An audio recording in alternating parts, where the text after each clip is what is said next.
গতকাল আমরা থামছিলাম আযাবুল কবর হাক্কুন, এখানে, তাই না? আযাবুল কবর হাক্কুন, আযাবুল কবর হাক্কুন। আযাবুল কবর যেমন হক, নেয়ামাতুল কবর হক। মানে কবরের মধ্যে শাস্তিও আছে, শান্তিও আছে। এর দলিল কোরআনে আছে, হাদিসে আছে। তো যারা আযাবুল কবর অস্বীকার করে তারা পথভ্রষ্ট। তাবিল করলে আর কি, আজ সরাসরি অস্বীকার করলে কাফের হয়ে যাবে। কিন্তু কোরআন আয়াতকে অস্বীকার, হাদিসকে অস্বীকার করে। আর তাবিল করে, তাবিল করলে পথভ্রষ্ট হবে, ফেরাক থাকবে। আর সরাসরি অস্বীকার করলে কাফের হয়ে যাবে। কথা বুঝছো? বেশিরভাগই তাবিলের দাদারে কয় এটা তো এইভাবে হয়, এটা তো কোরআনে হাদিসে, মানে তাবিল করতে থাকি। কিন্তু আমরা সরাসরি কাউকে তাকফির করি না। কিন্তু যদি কোনো অস্বীকার করে সরাসরি কাফের হয়ে যাবে, কারণ সরাসরি কোরআনে আসছে, হাদিসে আসছে। তেমনি ভাবে হাদিসে আসছে যে কবরে শান্তির কথা আসছে হাদিসে। কি শান্তির কথা? কোরআনে কারীমও আসছে, হাদিসেও আসছে। কোরআনে শান্তির কথা আসছে, হাদিসের শান্তির কথা আসছে, তাই না? তো কোরআনে কারীমে যে শান্তির কথা আসছে এটা হলো ইন্নাল্লাযীনা ক্বালু রাব্বুনাল্লাহু সুম্মা ইসতাকামু তাতানাজ্জালু আলাইহিম মালায়েকাতু আল্লা তাখাফু ওয়া লা তাহজানু ওয়া আবশিরু বিল জান্নাতিল্লাতী কুনতুম তুআদুন। সেই জান্নাতের নেয়ামত আসবে। হাদিসে ভাই, কোন হাদিসে? হাদিসে বারা ইবনে আযিব রাদিয়াল্লাহু আনহু বর্ণিত আছে যে রাসূলুল্লাহ সাল্লাল্লাহু আলাইহি ওয়াসাল্লাম বলেছেন, মৃত ব্যক্তিকে মৃত্যুর সময় থেকেই তাকে কি করে ফেরেশতারা জান্নাত থেকে কি নিয়ে আসে? কাপড় নিয়ে আসে। জান্নাত থেকে কাপড় নিয়ে আসে, সুগন্ধি নিয়ে আসে, এবং সেটাকে রুটাকে পেঁচিয়ে উপরের দিকে উঠানো হয় যতটুকু সুগন্ধিতে ভরে যায়, এবং সবাই তাকে বাহাবা দেয় বা সবাই তাকে সাদর সম্ভাষণ জানিয়ে নিয়ে নেয়। এবং কবরে যাওয়ার পরে তার প্রশ্ন উত্তর দিতে পারে, এবং তার জন্য জান্নাত থেকে কি করা হয়? সিস্টেম চালু করে দেওয়া হয় যে তার কাছে কি আসবে? রি আসবে, রাও আসবে, আরাম আসবে, এবং সেখানে শান্তি আসবে। কবর যেখানে হোক, কবর ফ্যাটের ভিতরে হইলো, মাছের ফ্যাটের ভিতরে হইলো, একই হুকুম। কিভাবে করবে এটা আমাদের জানার দরকার নেই, আল্লাহ ব্যবস্থাপনা করে দেয়। কারণ মানুষের কোথায় শান্তি, কোথায় অশান্তি, এটা মানুষ বাইরে থেকে বুঝতে পারে না। একটা ভালো মানুষের ভিতরে ভিতরে অশান্তি দেখতে পারে।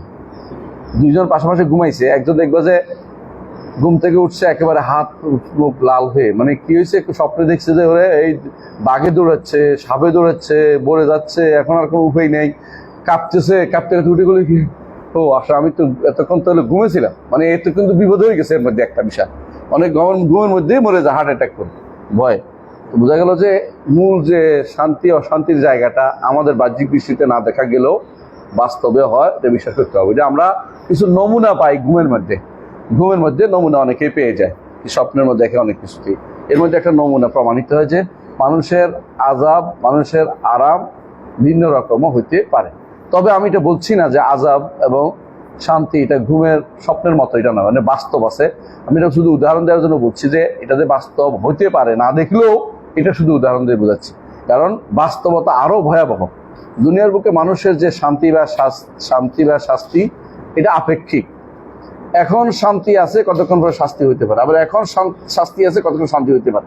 মানে পুরোপুরি খারাপ না দুনিয়া, পুরোপুরি ভালোও না। কিন্তু আখিরাতে দুটা জিনিস, জাহান্নাম হচ্ছে পুরোপুরি খারাপ, আর জান্নাত হচ্ছে পুরোপুরি ভালো। পুরোপুরি ভালো, এই ভালোর সাথে আর কোনো ভালো পৃথিবীতে আর কেউ তুলনা করতে পারবে না। ঠিক এই জাহান্নামে যারা যাবে সবচেয়ে খারাপ, এর চেয়ে খারাপ দুনিয়া থেকে কল্পনা করতে পারে না। এটাকে বলে শাররুন মাহাদ। জাহান্নাম হচ্ছে শাররুন মাহাদ, আর জান্নাত হচ্ছে খায়রুন মাহাদ।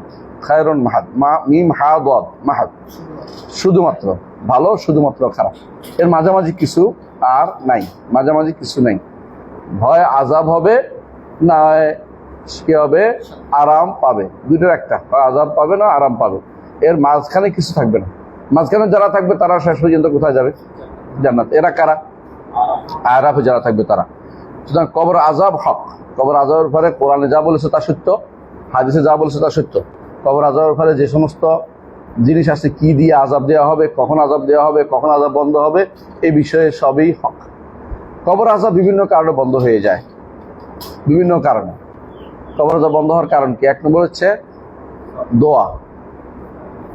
মৃত ব্যক্তির জন্য যে 40 জন দোয়া করে, হ্যাঁ, কোনো বর্ণনা 40 জন আসছে, কোনো জামাআতুল মিনাল মুসলিমিন আসছে, 100 জনের কথা আসছে। অথবা যারা শিরিক করে না তারা দোয়া করলে আল্লাহ কবুল করেন, তার কবর আযাব মাফ হয়ে যায়। আবার তার পক্ষ থেকে সাদাকা জারিয়া করলে হয়, তার জন্য হজ উমরা করলে হয়, গুনাহ মাফ হয়ে গেলে তো হলো। আর গুনাহ মাফ হয় হাসানাত, কিছু হাসানাত রেখে গেছে সাদাকাতুন জারি, এগুলি দিয়েও গুনাহ মাফ হয়ে যায়। তো কবর আযাব বিভিন্ন কারণে মাফ হয়। এক নম্বর হচ্ছে ব্যক্তি নিজে সাদাকা জারি রেখে গেছে এগুলির কারণে, অথবা ব্যক্তির জন্য মুসলিমরা দোয়া করেছে সেই জন্য, অথবা ব্যক্তির জন্য মৃত্যুর পরে মানুষ দোয়া করেছে সেই জন্য, মৃত্যুর পরে দোয়া করেছে সেই জন্য বিভিন্ন কারণে কবর আযাব কি হয়ে যায়, মাফ হয়ে যায়। কবর আযাব যদি একবার মাফ হয়ে যায় কোনো ইমানদারের, তো আর দ্বিতীয়বার আযাব হবে না। এটা ইমানদারের জন্য বিশেষ সৌভাগ্যের বিষয়, যে সে কারণ আল্লাহ তাআলা গফুর রাহিম, তিনি সবচেয়ে বড় দয়ালু, এই জন্য বান্দার উপরে দ্বিতীয়বার আযাব দিবেন না। একবার যদি মাফ পেয়ে যাও, দ্বিতীয়বার তিনি বেঁচে গেলেন। একজন কবর, এই জন্য ওসমান রাদিয়াল্লাহু আনহু কবরে বসে কাঁদতেন। কেন কাঁদতেন? আউয়ালু মানাজিল আখিরা, এটা যদি ভালো হয় সব ভালো, এটা খারাপ হলে সব খারাপ। এটা যদি কোনো কারো মাপ না হয়, হাসরের মাঠ পর্যন্ত এটা গড়ায়, তো সে ব্যক্তির মতো হতভাগা আর কেউ নেই। মানে হাসরের মাঠ পর্যন্ত শাস্তি পেতে হচ্ছে, হাসরের মাঠের পরেও শাস্তি পেতে হচ্ছে, জাহান্নামে যেতে হচ্ছে, কত বড় পাপিষ্ঠ হইতে পারে। মানে তার তওবা কবুল হয় নাই, এটা বড় বড় ধরনের তার তওবাটা কি হয় নাই, কবুল হয় নাই। তো বড় ধরনের একটা বিপজ্জনক একটা অবস্থা। এই তওবা যে কবুল না হয়, কোনোভাবে মাফ হয়, মাফ পাই নাই সে, এটা তো জাহান্নামে তাকে যেতে হচ্ছে। এবং সেখানে গেলে কোন দিন উদ্ধার হবে, কার সুপারিশে উদ্ধার হবে, কেউ তো জানে না। ঈমান থাকার কারণে হয়তো মাফ পেয়ে যাবে, আল্লাহ তাআলা তাকে বের করবে, কিন্তু এটা তো বহু দূরের কথা। এর আগে তো জ্বলে পুড়ে ছাই অঙ্গার হয়ে যাবে, মানুষ তো শেষ হয়ে যাবে, শরীর কয়লা ছাড়া কি থাকবে। এমন জিনিসগুলো রাখা হবে যাদেরকে জাহান্নাম থেকে বের করে আনা হবে, কান্নাহুমুদ দাগাবিস, হাদিস এটা আসছে যে তাদেরকে দেখতে যেন ওই শাকের আগা আছে না, শাকের আগা দেখতে পুরো এখনো শক্ত হয় নাই, এরকম হয়ে থাকবে। তো এই জন্য কবর আযাবের বিষয়টা যদি একবার বন্ধ হয়ে যায় ইমানদারের, তাহলে এটা আর দিতে পারবে। কিন্তু যারা কাফের বা মুনাফেক, তাদের আযাব চলতে থাকবে, তাদের আযাব কোনোদিন বন্ধ হবে না, কোনোদিন বন্ধ হবে না। এই জন্য তারা সেদিন বলবে যে আমরা কি আবার ফিরে যাব, মানে আবার ফিরে গেলে ঠিক হবো, কিন্তু তারা ফিরে যাওয়ার সুযোগ দেওয়া হবে না, কারণ তারা তো দুনিয়া থেকে খারাপ কাজ করেছিল। আল্লাহ তাআলা বলবেন যদি আবার ফেরত দেয় আবার এটাই করবে, কারণ তাদের জাহান্নামের জন্য সৃষ্টি করছে আল্লাহ। তুমি কিছু বলার, আমাদের কিছু বলার নেই, আল্লাহ তাদেরকে জাহান্নামের জন্য সৃষ্টি করেছে, কিন্তু নির্ধারণ করে বলে নাই কাকে জাহান্নামের সৃষ্টি করেছে। যে ব্যক্তি দুনিয়ার এত কিছুর পরেও কোরআন, সুন্নাহ, ইমাম, কিতাব, মানুষ, আলেম সব মিলিয়া আকল, বিবেক সব দেখে পরেও ইমানের কথা তার মনে হয় নাই, এরপর চলে গেছে দুনিয়া থেকে, সে ব্যক্তি আর কোনোদিন হেদায়েতের পথ পাবে না, কারণ তার জন্য এটাই জাহান্নামে তার জন্য সিদ্ধান্ত হয়ে আছে। এই জন্যই লাআমলাআন্না জাহান্নামা মিনাল জিন্নাতি ওয়ান নাসি আজমাইন, জান্নাতের জন্য আমি পূর্ণ করে দেব জান্নাত তো জাহান্নাম মিনাল জিন্নাতি ওয়ান নাসি আজমাইন, মানুষ এবং জিন দিয়ে। সুতরাং সে যতই চেষ্টা করুক, সে যতই চেষ্টা করুক সে এই জাহান্নামের এই আগুনতে বাসে। এই জন্য আল্লাহ তাআলা বলছে ওয়ালা উরুদ্দুল আদু লিমা নুহু আনহু, যদি তাদেরকে ফেরত দেওয়া হতো, যদি ফেরত দেওয়া হতো, তবু তারা আগের মতো এই কাজ করতো, কারণ তারা তো এই জন্য আল্লাহ জাহান্নামের জন্য সৃষ্টি করছে। এটা হলো সহজ বুদ্ধি, বুঝে আসছে, সহজ বুঝার জিনিস, এটাকে না বুঝার কোনো কারণ নাই। তো আযাবুল কবর অস্বীকার করে কারা, আমরা কালকে বলছিলাম মনে আছে, মুতাজিলা অস্বীকার করে, আশারী মাতুরিদীরা আযাবুল কবর স্বীকার করে, এরা অস্বীকার করে না। কিন্তু মুতাজিলাদের শাখা হয়েছে, ছাত্র হয়েছে এখনকার অনেক, যারা তথাকথিত কোরআন এবং সুন্নাহর জ্ঞান নাই, কিন্তু তারা কি হয়েছে, পণ্ডিত হয়ে গেছে, এবং বেশিরভাগই তারা পণ্ড করে, পণ্ডিত হইতে পণ্ড হচ্ছে, পণ্ড করে আর কি, বুঝলেন, পণ্ড করতে হইতে পণ্ডিত হয়ে গেছে। তারপরে এরা চিন্তাবিদ হয়েছে, এরা নিজেরা দিন সম্পর্কে যা জানে তা দিয়ে বিচার করতেছে, এরা কোনো জ্ঞানীদের কোনো শরণাপন্ন হয় না, নিজেরা দিন বুঝার চেষ্টা দাবি করে। অথচ তাদের ফিল্ডে কেউ কথা বললে তারা বলে যে আপনি তো পড়েননি, তারা যে আমাদের ফিল্ডে পড়ে নাই দিন, এই কথা তাদেরকে বোঝাবে কে? আচ্ছা, তাহলে আমরা আযাবুল কবর সম্পর্কে জানতে পারলাম। ওয়া মুনকারুন ওয়া নাকির হাক্কুন, মুনকার ওয়া নাকির হাক্কুন। মুনকার নাকির কারা? কবরে যারা প্রশ্ন করে, মুনকার ও নাকির, মুনকার ও নাকির দুইজন। আমরা ভাগ করার দরকার নাই কে মুনকার কে নাকির, এটা না, দুইজনের প্রশ্ন করবে, কিভাবে করবে বিস্তারিত আমরা জানি না। এই মুনকার নাকির সহ আমরা দুইটা নাম জানতে পারলাম, যে ফেরেশতাদের অনেকগুলো নাম জানা যায়নি, কিছু নাম জানা গেছে মাত্র হাতে গোনা। কি কি নাম জানা গেছে? জিবরিল, মিকাইল, ইসরাফিল, মালাকুল মউত। কি নাম? মালাকুল মউত তো গুণ, মালিকুল মত গুণ, তিনটা নাম গেছে, মালিক, মালিক, তারপরে মুনকার নাকি, হ্যাঁ আর কি তো বলছি, আর কি আছে রে? হারুত মারুত। হারুত মারুত আসলে, হারুত মারুত আসলে ফেরেশতা না। বিশুদ্ধ মতে তারা দুইজন হচ্ছে মালাকাইনি, রাজা, তার রাজা ছিল।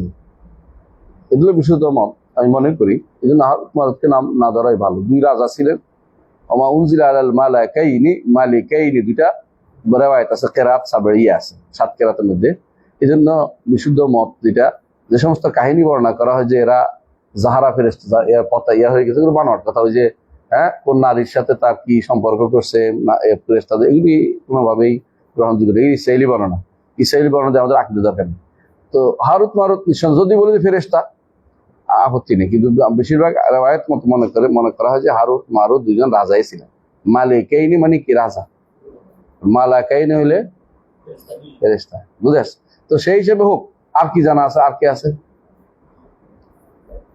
রাকিব আতিদ, হ্যাঁ মাই আলফুজুল রাকিবুন আতিদ, না এগুলি হচ্ছে আসলে সিফা, এগুলি সিফা।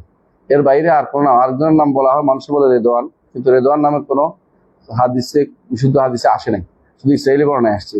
রেদওয়ান নামে জান্নাতের ফেরেশতা যিনি পাহারাদার, তার নাম হচ্ছে রেদওয়ান।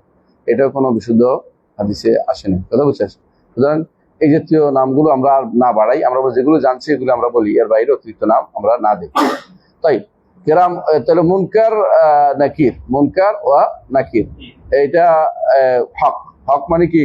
অবশ্যই প্রশ্ন করবে এবং অবশ্যই হাদিস যেটা আসে এটাকে মানতে হবে, এটা অস্বীকার করা যায় না। হক তো হক, হক তো কি? তাই ওয়াল বাসু ওয়াল কিরামুল কাতিবুন হক, তাই না? ওয়াল কিরামুল কাতিবুন হক। আর কিরামুল কাতিবুন তো কি? সম্মানিত লেখকবৃন্দ। এটা একদল না, একজন না, একদল, একদল না, একদল। একদল মূলত দুই ভাগে বিভক্ত, যারা ন্যাক লেখে, যারা বদ লেখে, সবাই লেখে। এই লেখক বৃন্দের মধ্যে একটা গোষ্ঠী আছে যারা ন্যাক লেখে, একটা বদ লেখে। যারা বদ মানে খারাপটা লেখে। তো হাদিস দ্বারা বোঝা যায় যে বিভিন্ন হাদিসে যে যারা ন্যাক লেখে তাদেরকে কর্তৃত্ব দেওয়া হয়েছে, যারা বদ লেখে তাদের উপরে। এই জন্য 6 ঘন্টা পর্যন্ত অপেক্ষা করে, ততক্ষণ পর্যন্ত তওবা করে। তো কে লেখে? কে লেখে? ন্যাক লেখে যে সে লিখতে পারে, বদ লেখে লেখেন। আর যদি কোনো সে তওবা না করে, তাহলে বদ লেখে যে তিনি লিখে ফেলেন, তিনি লিখে। এখানে ভাগ না করি, এদের নাম আমরা না খুঁজি, কিন্তু কিভাবে লেখেন, হ্যাঁ তারা কি ইয়ালামুনা মা তাফআলুন, যা করে তা জানে। তো করা মা ইয়ালামুনা মা তাফআলুন, তো এদের মানুষের ফেল, যেটা ফেল আর আমলে কি পার্থক্য? এটা হলো জানা, ইয়ালামুনা মা তাফআলুন, মানে যা যা করে তারা সেটা জানতে পারে। ফেল যতক্ষণ দৃশ্যমান হয়, সেটা অন্তরের তারা আমল করে। যেটা বাইরে আমি ধরে কিছু করছি, তো এটা বলে ফেল। যেমন এই জন্য মুসা আলাইহিস সালামকে ফেরাউন বলছিল, ওয়া ফাআলতা ফাআলাতাকাল্লাতী ফাআলতা ওয়া আনতা মিনাল কাফিরিন, তোমরা যা করিবার তা করিয়াছো, হ্যাঁ তুমি তো বড়ই অকৃতজ্ঞ। তো এইটা যে কইছে, এটা কেন সাইটা এটা স্পষ্ট করছে, মানে একটা চর দিছিল, মরে গেছে, এই জন্য এটা তো দেখা গেছে। তো ফেল সাধারণত এগুলিকে বলে যা কি আছে, কর্মটা দৃশ্যমান হয়, এই জন্য খারাপের অর্থে অনেক সময় ব্যবহৃত হয়। আর যেটা আমল, এটা ভালো মন্দ উভয়টা, এবং অন্তরের আমলও হয় এবং জিহ্বার আমলও হয়, মানে যেটা ভালো বেশি, এটার জন্য আমল ব্যবহার করে। এই জন্য আমরা সাধারণত বলি তার আমল ভালো কিনা, আল্লাযীনা আমানু আমলুস সালিহাতি, এটা বলি। আর মানুষের তার আফআলকে, কর্মকাণ্ডগুলিকে সাধারণত ফেল বলে। আফআল মানে সে কি করেছে, এটা তার কর্মকাণ্ড ভালো না, হ্যাঁ এটা বলি। তো সেই হিসেবে কিরামুল কাতিবিন মানুষের যা করে তা জানে, ইয়ালামুনা মা তাফআলুন। কিন্তু কোনো কোনো হাদিস দ্বারা দেখা যায় যে মানুষ যখন কোনো হাম্মা বিসাইয়্যা, কোনো খারাপ কাজের হাম করে, হাম মানে কি, মানে এটাকে নিয়ে গভীরভাবে চিন্তা করবে, এখনো যায় নাই, তত কাজ উদ্দেশ্য হয়ে যাবে। মানে একটা হচ্ছে অন্তরে উদয় হয়েছে, চলে গেছে, এটা ইন্নাল্লাহ তাজাওয়াজা উম্মতি মা হাদাসাত বিআনফুসাহা, মনে আসছে চলে গেছে, এটা আল্লাহ তাআলা পাকড়াও করবেন না। অনেক কিছুই তো মানুষের অন্তরে আসে, আল্লাহ মাফ করে। কিন্তু যেটা আসার পরে থেমে গেছে, এটা হাম হয়ে গেছে, মানুষ এটা নিয়ে চিন্তা করছে, সে এখন এইটা হাম বলে, একটু চিন্তা চলে আসছে, যেমন কি করা যায় এটা নিয়ে, এই জাতীয় হাম্মা যদি হয়, তো ভালো খারাপ কাজের চিন্তা করলে কি হয়? হ্যাঁ, যদি খারাপ কাজের চিন্তা করলে যদি ছেড়ে দিতে পারে তো সওয়াব হয়, হ্যাঁ সওয়াব লেখা। আর যে খারাপ কাজের চিন্তা করে যদি করে তো একটা গুনাহ হয়, করে ফেললে এরপর একটা গুনাহ। আর যে খারাপ ভালো কাজের চিন্তা করে সওয়াব লেখা, আর যদি করে তাহলে বহু গুণ, 100 হইতে 700 পর্যন্ত, 1 থেকে 700 পর্যন্ত সব লেখা।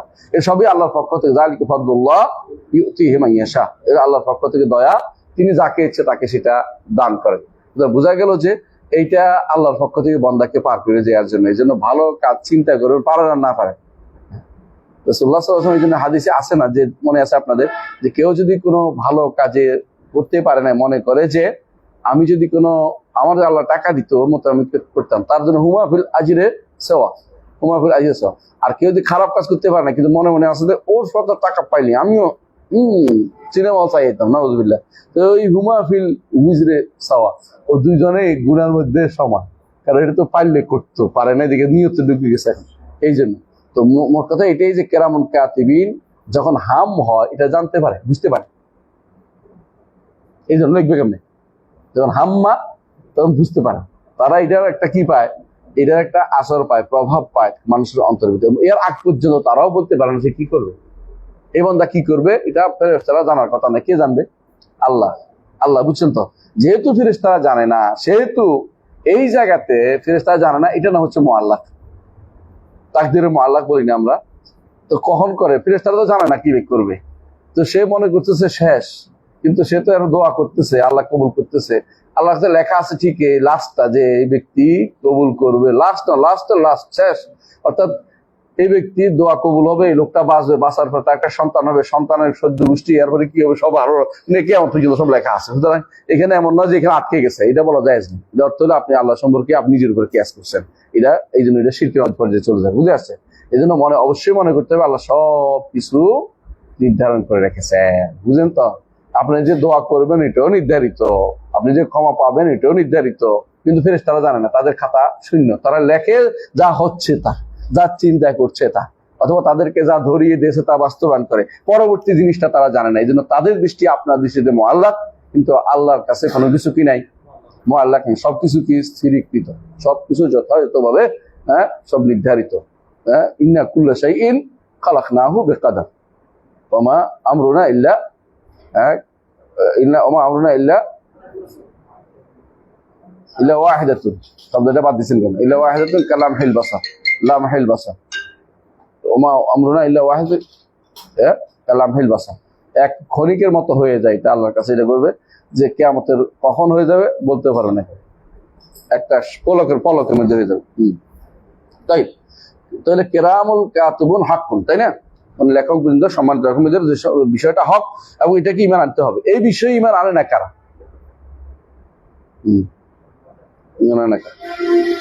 সব ফালাসিফারা, এটা আল্লাহর উপর ঈমান, ফেরেশতার উপর ঈমান। ফেরেশতা বলতে তারা কি বুঝে জানেন?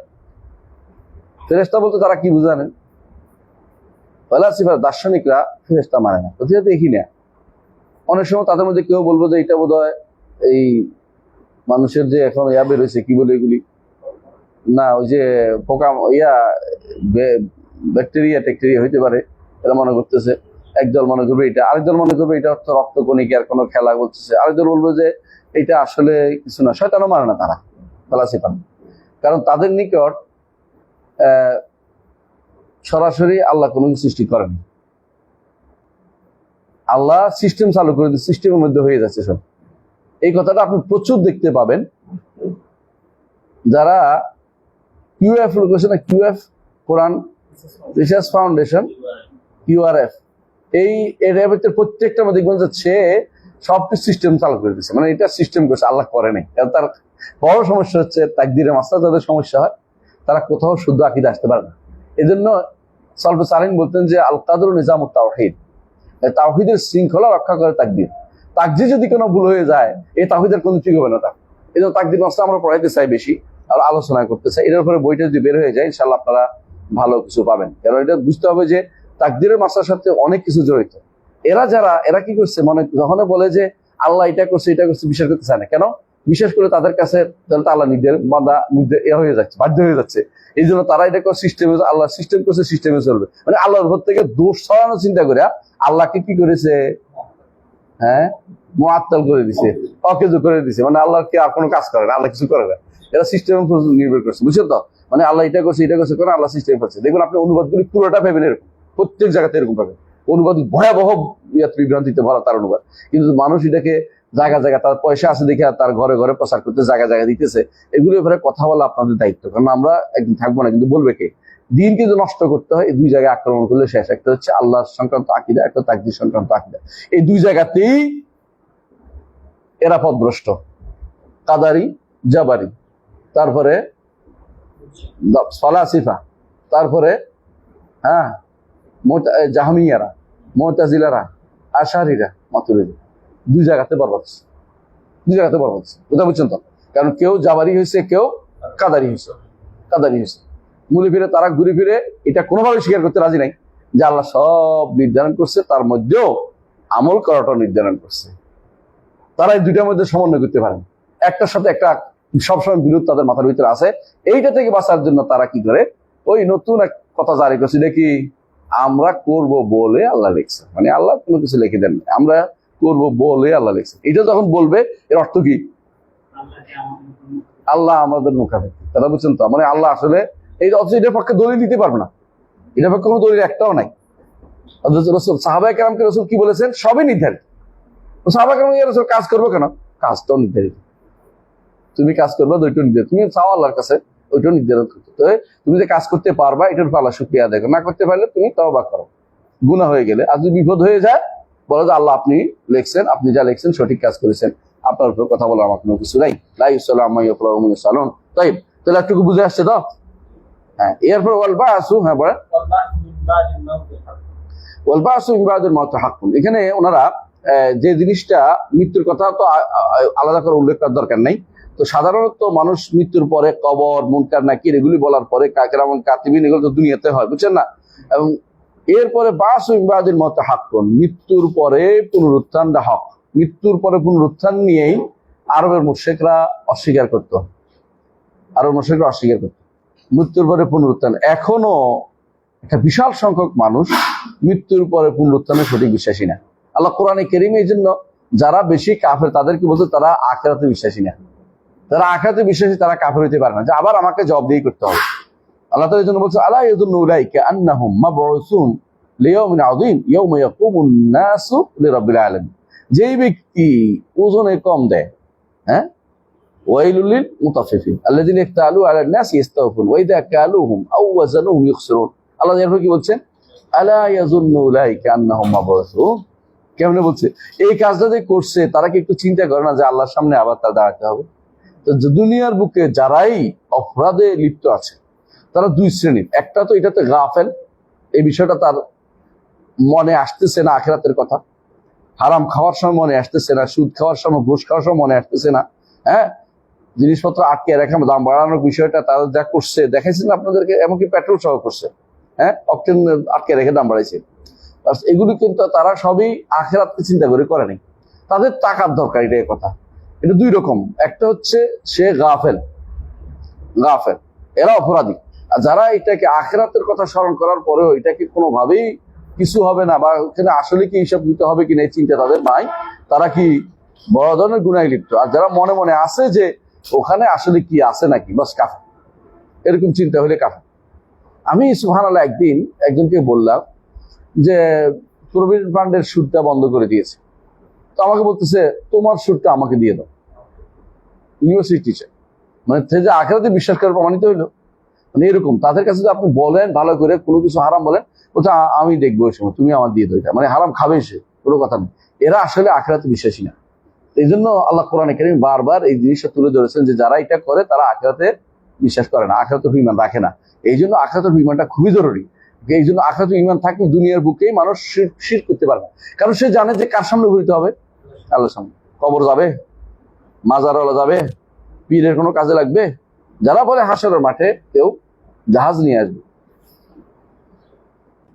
আর শুধু সুবহানাল্লাহ, ওরা একটু বলছে মুরিদে আরো বাড়াই ফেলছে, মুরিদে বলতেছে তিনি স্বপ্নে দেখছেন কি, হাসরের মাঠে একটা গোষ্ঠী লম্বা লাইন দাঁড়িয়েছে, বলে এরা কারা, বলে এরা সরমনের ফির মুরিদ।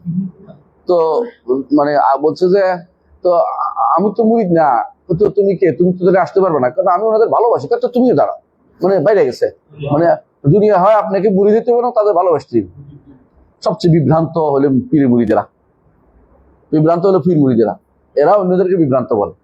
এ দেখবেন যে আমরা যদি সারিনের কথা বলি না, স্পষ্ট আমাদের বিরুদ্ধে দাঁড়িয়ে যাবে দেহবাদী, ওইটা বলতে থাকবে, নাম ধরে আমাদের গালিগালাজ করতে থাকবে, আমার নাম দিচ্ছি না, এদের বেশিরভাগই বিভ্রান্ত। মদিনে পড়লেও অনেকে আছে দেখলাম যে বিভ্রান্ত, মদিনে পড়ে এসে পীরের মুরিদ এসে, মানে মানুষ যখন বিবেককে কারো বন্ধ দিতে হয় তো পীরের মুরিদ হয়, বিবেক যে বন্ধ দিতে হয়, মানে সে তো কোরআন হাদিসের বিরুদ্ধে বলতেছে, বলতে আর পারবে না, কারণ পীরের কাছে কিরকম হইতে হয়, মৃত মানুষ যেমন গোসল দেওয়ার লোকের মতো গাছালের কাছে সামনে থাকে, এরকম হইতে হবে। আপনার যা ইচ্ছে তা করে, পীরে মগা মগা পীর, হ্যাঁ পীরে মগা না সাজ্জাদ, হ্যাঁ যদি কি পীর যদি কোনো তোমাকে বলে মদ দিয়ে ইয়া সাজা ইয়া বিজয়ী ফেলো তোমার বিছানা ইয়াকে নামাজের মুসল্লাকে, তাহলে সেটাও করো। এটা প্রমাণ দিছে কি জানেন তো, আপনাদের চরের তাদের এক বেটার কাছে মুড়িদে ছিল, মুড়িদে বাড়ি যায় না, বাড়ি না গেলে বুঝোস না কি হয়, হুজুর আমি তো বাড়ি যাইতে পারছি না, তুই যা বেশাখানায় যা, যাই দেখেছে ওখানে নাকি তার বউরে ওরা ধরে নিয়ে চলেছে। তোর তো বল, তুই এত দেরি করলি কি জন্য, তোর বউ আরেকজন ধরে নিয়ে আসার জন্য দেরি করলি কি জন্য, তুই পীরের কাছে বসে আছিলি কি জন্য, তোর বসে থাকতে কে কইছে পীরের কাছে বসে থাকতে, মানে এগুলো সবই ভণ্ডামি। এদের ভণ্ডামি যদি কোনো কেউ না বুঝে তো পীরেরা সারা দুনিয়া চষে বেড়াবে। এজন্য পীর দেখলেই বুঝবেন যে এটা শয়তান, ইসলামে কোনো পীরগিরি নেই, এটা সবচেয়ে বদমাশ জাতি হচ্ছে পীর জাতি। এই পীরগুলি সবগুলো বদমাশ নয়, কোনো ইসলামে কোনো পীরের নাম গন্ধ না ইসলাম। এই জন্য পীর দেখলে আপনি বুঝবেন যে এটা শয়তান আসছে, শয়তানের মতো করে তার সাথে ব্যবহার করবেন, কারণ বেদাতের সাথে বসা যায় না, বেদাতের কাছে কোনো শোনা যায় না, এই জন্য এদের সাথে কোনো কথা নেই। শুধুমাত্র করবেন যে আপনি এটা কেমনে করছেন, মাথার তো ভিড়াই রুম কেন, পাখির সবুজ কেন, আপনি পাখির সবুজ কেন, এগুলো আক্রমণ করতে থাকতে বলবেন, ওর সাথে কোনো ভালো ব্যবহার দেখানো যাবে, কোনো সুন্দর ব্যবহার দেখলে ও আরেকজন দেখাবে যে ওর সাথে সুন্দর ব্যবহার করছে, এখন ওরে এবার সম্মান করতে আরো তিনজন চলে আসবে। পীর দেখলে এরকম উল্টাপাল্টা কথা। একদম আমাদের এক বন্ধু আগে বলতেন যে পীর ধরতে হবে কইছে, আর হ্যাঁ পীর ধরতে হবে, সুদ ধরতে হবে যেমন তেমন, তো সুদ যেমন ধরে পীর তেমন ধরে, মানে পীর ধরে ধরে আটকে রাখতে হবে, সুদ যেমন ধরে আটকে রাখতে হবে। পীররা হচ্ছে সবচেয়ে সন্ত্রাসী জাতি, শয়তান জাতি। আপনি দেখবেন এই যে ঢাকা শহরে নামতে দেখবেন যে, নাম বলতেছি না, আমার নামে কেস করবো সেই জন্য, সাদা পাগড়িওয়ালা মানে আমার কাছে কেস করবো, এই জন্য করতেছি না, ইতিমধ্যে কতগুলি কেস হয়ে গেছে মনে হয়, আমি যে আল্লাহ মাফ করবো, আমি কিছু একটা সিটিও নেই না, ওটা ফেলাই দেন, সিটি দেওয়ার দরকার না, তো সিট লই না। তো ওরা কি করে, পীরেরা কতগুলি সাদা পাগড়ি বসে থাকে ঢাকা শহরে, ওই যে পুলিশ ফাঁড়ি আছে না, নাম বলতে বুঝছেন তো, ওখানে দেখবেন যে কতগুলি লাইন ধরে বসে আছে, ওদের সন্ত্রাসী, সবচেয়ে বড় সন্ত্রাসী। এরা কি করে, সরকারি সম্পত্তি দখল করে পীরেরা। কুতুববাগি একটা আসছিল, সরকার সম্পদ করছে, ও দেওয়ানবাগি একটা কতটা দখল করে হিসাব নাই, রাজার বাগি দেওয়ানবাগি দুনিয়ার সব বাগি আছে না, এগুলো সব শয়তানের হাড্ডি, এইগুলি দখল করে খানকা দিয়ে এখন কেউ দিতে পারবে না, বুঝলেন কথা। আর মসজিদ বানায় ফেলবে সরকারি জায়গার মধ্যে, এরপরে কেউ মসজিদ বানালে মসজিদ ভেঙে ফেলছে, ডরে ভয়ে আর কেউ মসজিদ ভাঙে না, সরকারি দখল করে। এই যদি কোনো মানে কোনো ওয়াহাবি আসতো ক্ষমতায়, তো এদেরকে ভালো করে টাইট দিতে পারতো। হ্যাঁ, শাইখুল ইসলাম মোহাম্মদ আব্দুল ওয়াহাবের মতো একটা ব্যক্তি দরকার, এবং ইমাম মোহাম্মদ বিন সৌদের মতো ব্যক্তি দরকার, যাতে করে ঢাকা শহর না সারা বাংলাদেশের কবরগুলিকে মাটির সাথে মিশিয়ে দেয়। এটা সুন্নাতুল্লাহ, এটা সুন্নাতুর রাসূল সাল্লাল্লাহু আলাইহি ওয়াসাল্লাম, আল্লাহর রাসূলের নির্দেশ এটা, যে মাটি সারা উঁচু কিছু করা যাবে না। হ্যাঁ, কতটুকু উঁচু করা যাবে, এক বিঘত, বুঝানোর জন্য কি যে এটা একটা কবর, এটা বুঝানোর জন্য একটা কবর, এক বিঘতের উপরে উঁচু করার অনুমতি ইসলাম দেয় নাই। আর এটাকে এক একটার উপরে একটা বিশাল করে তুলে দিচ্ছে। ইমাম বুখারীর কবর উপরে দেখলাম যে ইয়ারা একটা ইয়া বানাই দিচ্ছে, আহারে বেচারা কষ্ট দিচ্ছে। কবরের উপরে যদি কোনো কেউ কিছু তোলে না, কবরলা কষ্ট পায়। রাসূলুল্লাহ সাল্লাল্লাহু আলাইহি ওয়াসাল্লাম এই জন্য জুতা নিয়ে হাঁটতে নিষেধ করেছেন, কবরলা কষ্ট পায়, কথা বুঝছেন না। আলিয়া দেবনা একজনকে দেখছেন ঠেস দিচ্ছে, কত তো কবরলা কষ্ট পাচ্ছে, তুমি ঠেস দিচ্ছ কেন কবরের মধ্যে? কবরলা উপরে যদি কোনো কিছু তুলে দেওয়া হয় না, কবরলা কষ্ট পায়। আর এরা লোহা লক্কর দিয়ে বানাই দিচ্ছে, উপরে দিয়ে কি থেকে বানাই উপরে দিচ্ছে, সবগুলি কবরলা পিঠের গায়ের উপরে পড়তেছে, এত কষ্ট পাচ্ছে বেচারা। যদি কোনো ভালো মানুষ হয়, আর যদি খারাপ হয়, আল্লাহ তারা আযাব দিচ্ছে, আপনি কোনটা দিচ্ছেন তারা, এটা আপনি চিন্তা ভাবনা করে দেখবেন, বুঝেন না কথাটা। এগুলি আসলে ইসলামে বৈধতা নেই। হ্যাঁ, তাই বলে অমুক তমুক এরা সরের দুই হুজুর আছে না, সিনা মোনাই, ওই হুজুররা যদি কোনো মনে করে যে আমরা তো এরকম করি না, ওটা তো মরা মানুষেরা করে না, জীবিত মানুষেরা তো পীর মানে আল্লাহ বানিয়ে বলছে, এক একজন গায়েব জানে মনে করতেছে, পীরে গায়েব জানে মনে, পীরে যদি গায়েব জানে মনে করে কি হবে? ইমান শেষ। কথা বুঝছেন না? যে ব্যক্তি বলতেছে যে পীরের মুরিদের কোথায় পাঠাইছে, ব্যবসাখানায় পাঠাইছে, হে কেমনে বুঝছো? আরে কি ফেরেশতায় নাজিল নাকি এর কাছে? মানে শয়তান মিথ্যা কথা বানাইছে। এটা বানাইয়া মানুষদেরকে বিভ্রান্ত করার জন্য, যে পীর যা বলে তার শুনবে, কোনো কথা নেই, এর মাথাটাকে বিক্রি করে দিছে, এটাই কথা। সুতরাং মনে রাখবেন যে মৃত্যুর পরে জীবনটা সত্য। হ্যাঁ, মৃত্যুর পর বাস পুনরুত্থিত হবেই হবে। বালা অরব্বি জাম আল্লাযিনা কাফারু আল্লাহ বালা অরব্বি লাতুবাসুন, আল্লাহ বালা ওয়ারাব্বি লাতুবাসুন, আল্লাহ শপথ করে বলছে, আল্লাহর চেয়ে বড় সত্য কথা আর কি? আল্লাহ সত্য কথা বলছেন। ওমান আসদাকু মিনাল্লাহি কিলা ওমান আসদাকু মিনাল্লাহি হাদিসা। সুতরাং মৃত্যুর পরে পুনরুত্থান সত্য। এই পুনরুত্থানের পরে কারো কোনো খবর থাকবে না, বিবেক দিয়ে তার ছড়াই দিছে। হাসরের মাঠে কেউ কিছু কারোর জন্য করবে না, যেখানে মুহাম্মদ রাসূলুল্লাহ সাল্লাল্লাহু আলাইহি ওয়াসাল্লাম ছাড়া নবীরা পর্যন্ত নিজের নফসি নফসি করবে। একমাত্র মুহাম্মদ রাসূলুল্লাহ সাল্লাল্লাহু আলাইহি ওয়াসাল্লাম ছাড়া তিনি শুধুমাত্র সেদিন কথা বলবেন, আর কেউ কথা বলতে পারবে না হাসরের মাঠে। হ্যাঁ, শুরু করবে তিনি কথা বলে, তারপরে পার হওয়ার পরে তখন সুপারিশ করবেন, কিন্তু মুহাম্মদ রাসূলুল্লাহ সাল্লাল্লাহু আলাইহি ওয়াসাল্লাম এর আগে কথা বলবেন। কোনো ব্যক্তির কোনো ক্ষমতা নাই, মানজাল্লাযী ইয়াশফা'u ইনদাহু ইল্লা বিইজনি। তো সুতরাং এই যে যারা বলছে হাসরের মাঠে এই করবে সেই করবে, পীরে এই করবে সেই করবে, এরা সবই বিভ্রান্ত। বুঝছেন? পীরে আরো কি করে জানেন? মৃত্যুর সময় পীরে কালেমার ব্যবস্থা করে দিবে, এটা আরেক শিরক। আরো কি বলে জানেন? মৃত্যুর কবরের মধ্যে পীর আইসা প্রশ্ন উত্তর দিয়ে দিবে। হ্যাঁ, আরো কি করে জানেন? লিখে দেয়। মেদিনীপুর পীর আছে নাকি কেউ এখানে? রাজবাড়ি কেউ আছে? রাজবাড়ির নাই, আল্লাহ বাঁচাই দিছে। রাজবাড়ি নাই, ফরিদপুরে কেউ আছে? এটা আছে। আর কেউ আছে ফরিদপুরেরা? এর মনে রাখবেন যে এগুলি এরা কি করে, মেদিনীপুর পীর একটা আছে এর দিকে, ভারতের বাংলাদেশে ট্রেন একটা যায়, ওই ট্রেনটার দুইয়ে খাই ফেলে। মানে ট্রেনের মধ্যে বরকত আছে, তারপর ওখানে যে গাছের বরকত নেই, ওখানে যে ময়লার পানির বরকত নেই, ওখানে যে কবরের বরকত নেই, মানে বরকতের শেলা। মানে ওখানে কেন এত বরকত নাজিল হইলো আর দুনিয়া কেউ দেখলো না কোথাও।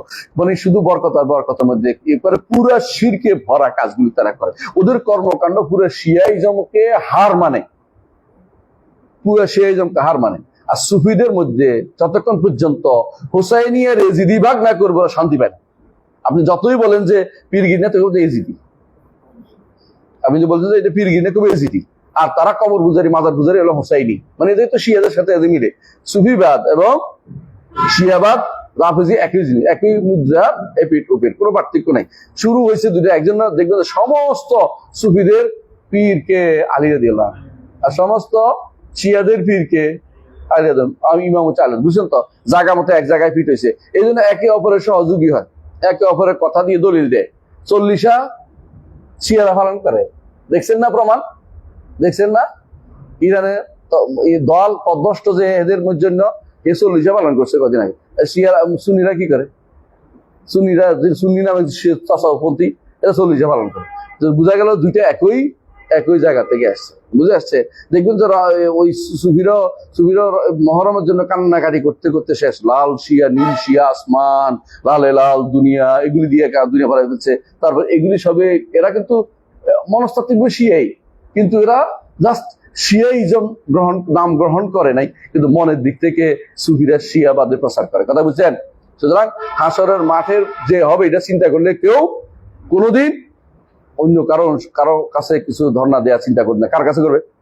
আল্লাহর কাছে। মুহাম্মদ রাসূলুল্লাহ সাল্লাল্লাহু আলাইহি ওয়াসাল্লাম তার কাছে পর্যন্ত বলছে, কুলি নীলা আমলিকু লাকুম দাররাম ওয়ালা রাশাদা, এ নবী বলে দিন যে আমি তোমাদের জন্য ভালো কিংবা মন্দ করার ক্ষমতা রাখি না।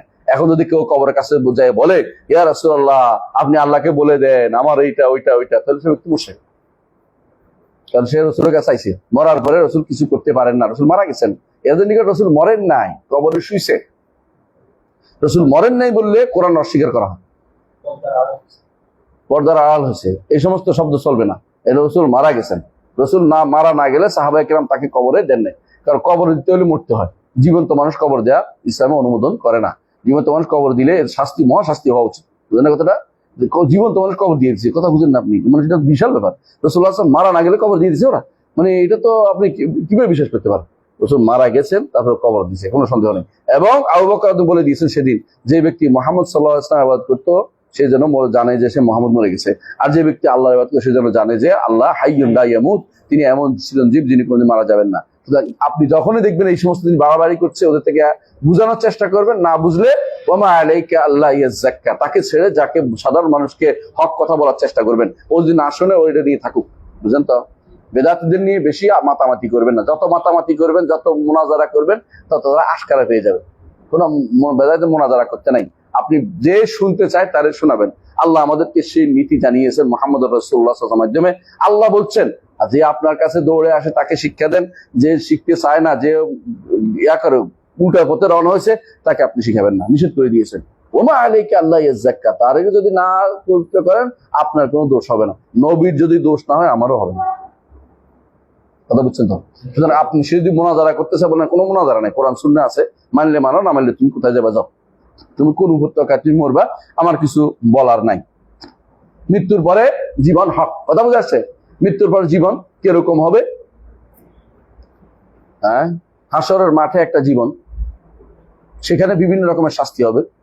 সেখানে হাসরের মাঠে কিন্তু শাস্তি আছে, জানেন তো? হাসরের মাঠে শাস্তি বুঝেন তো? কবর মানে হিসাব নিকাশের আগে একটা শাস্তি আছে। সেটা কি? কেউ যারা দুনিয়া অহংকারী, এদেরকে পিঁপড়ার মতো ভাই নিচে পিঁপড়ে মারবে, কারো কারো দাঁত বড় হবে কষ্ট পাওয়ার জন্য, বুঝে আসছে? কেউ কেউ ডুবে মরবে, ডুবু ডুবু ডুবু ডুবু করবে ঘামের মধ্যে। হ্যাঁ, কেউ কেউ মানে এদের শাস্তির কথা অনেক আছে, ওখানে উল্লেখ আছে, বহু রকমের শাস্তি হাসর মাঠেই আছে। হাসর মাঠের পরে হিসাব নিকাশের পরে যারা কাফের তাদেরকে সরাসরি জাহান্নামে পাঠিয়ে দেওয়া হবে, যে কোনো কথার দরকার নেই, জাহান্নামে যাও। আল্লাহ তাআলা যে যার ইবাদত করতো তার মতো একটা দিবেন, যেটা পিছনে পিছনে হেঁটে চলে যাও জাহান্নামে।